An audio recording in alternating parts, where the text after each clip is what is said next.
Alright, hi guys, kamusta? So, bale, may nakalimutan akong ituro sa aking previous na video. Nakalimutan akong sabihin kung ano ang relationship ng mass sa inertia sa ating first law. So, bale, for example, meron tayong ditong force na 15 newtons and meron tayong mass, diba? Ang mass kasi, mass is a unit. Mass is a unit of inertia. So, bale, pag mas mataas yung mass, mas mataas yung inertia. Okay, ano ba ang inertia? Inertia is yung resistance ng isang bagay sa movements. Bale, yun yung parang magde-determine kung magagalaw mo ba isang bagay o hindi. Okay, yung inertia niya. So, pag mas mataas ang inertia, mas mahirap siyang galawin. Therefore, pag mas mataas yung mass, di ba? Kasi, pag mas mataas yung mass, tataas ang inertia. Pag tataas ang inertia, mas mahirap siyang galawin. Therefore, pag mas mataas yung mass, mahirap galawin isang bagay. Okay? Di ba? If P is equal to Q and Q is equal to R, then P is equal to R. So, yun. So, bale, for example, ito, meron tayong 1 kilogram na box dito. Tanggalin natin yung camera, hindi natin siya ginagamit eh. Ayan. So, meron tayong 1 kilogram na cube, and meron tayong 15 newtons of force. Okay? So, pag nilan ko to, gagalaw siya. Siyempre, gagalaw siya. Okay? Kasi 1 kilogram lang siya, di ba? Mababa lang yung kanyang mass. So, mababa lang yung kailangan na force para mapagalaw siya. Okay? Kaso, pag tinaasan natin to, ayon sa definition na sinabi ko kanina, dapat mahihirapan tayong pagalawin siya. So, meron tayong 50 kilograms na cube. Pag nilay ko to, gumagalaw siya, pero super slight. Diba? Ayan, kung nakita nyo, pag nag-side view tayo, super slight lang yung movement. Kasi 50 kilograms na siya. Therefore, tumaas yung mass niya, tumaas yung inertia niya, ibig sabihin, mas nahihirapan tayo pagalawin siya. Okay? Para natin solve yan, kailangan natin taasan yung ating force na nilalagay sa kanya. 500 newtons, kunyari, di ba? Ulitin natin yung system, pinili natin siya, medyo mas mabilis na siyang gumagalaw compared kanina. Okay? So, yun lang naman yung nakalimutan ko sa aking previous video na mass ay unit ng inertia. Okay? So, sa ngayon, ang lesson natin actually ay friction. So, bale, ang friction, ano nga ba ang friction? Friction ay friction is yung resistance. Diba? Resistance ng dalawang bagay na magka-contact. So, for example, yung bola na nasa ibabaw ng isang table or isang box.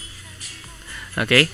Sa pagitan nilang dalawa, since in contact sila, pag minagnify natin yan, ang itsura niyan ay ganito.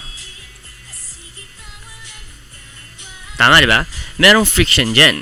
Okay? Meron silang resistance to motion, di ba? Ngayon, itong friction na to actually, pwede siya mangyari sa solids. Okay? Pwede siya mangyari sa liquids. Pwede rin siya mangyari sa mga gases. Alright? Okay, kapag ang friction nangyari sa mga solid,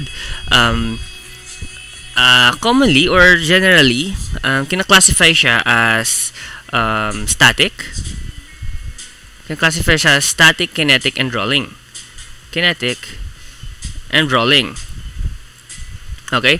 Yung yung friction naman dun sa dalawa, actually it's fluid friction. So, mamaya na pag-usapan yan.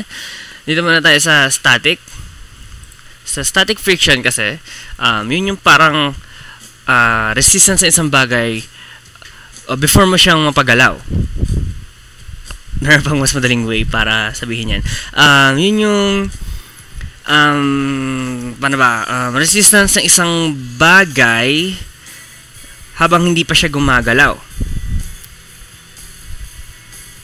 Tama, ayun. Ito yung nagpe-prevent ng motion sa isang bagay, sa static. So, halimbawa,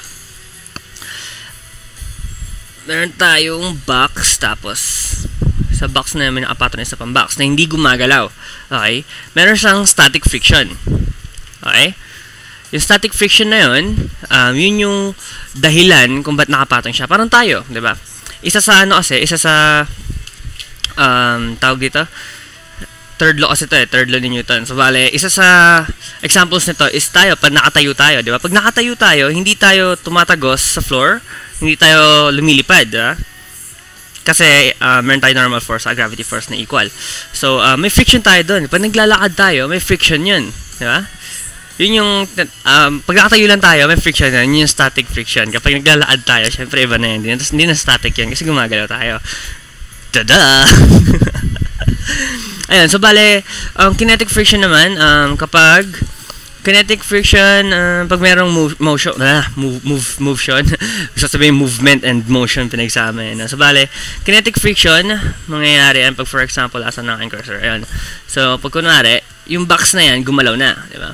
Pag gumalaw na siya papunta doon, sabihin may motion na sa pagitan nilang dalawa, nagva-vibrate yung cursor. Ayan. So, bale, ibig sabihin, meron tayong kinetic friction. Meron tayong kinetic friction na naka-point dito. Okay? Meron tayong Fk. Ito, meron Fs. Okay? So, bale, sa rolling friction naman, as the name dictates, ito yung friction na kapag yung isang surface nagro-rotate habang gumagalaw siya sa ibabaw ng surface ng isang bagay. For example, office office chairs. Diba? Yung may gulong sila. Kapag gumagalaw ka sa office chair mo, meron kang rolling friction kasi yung bola, yung wheel nung office chair mo, nagro-rotate siya habang gumagalaw dun sa floor. So, meron kang rolling friction. Sa liquid naman, sa gas, meron tayong fluid friction or drag. Okay? Most likely, sa gases yung drag. Sa liquids, yung fluid friction. Pero parehas silang fluid friction, don't get me wrong. Wow, man, I hate my penmanship. Ayan, di ba?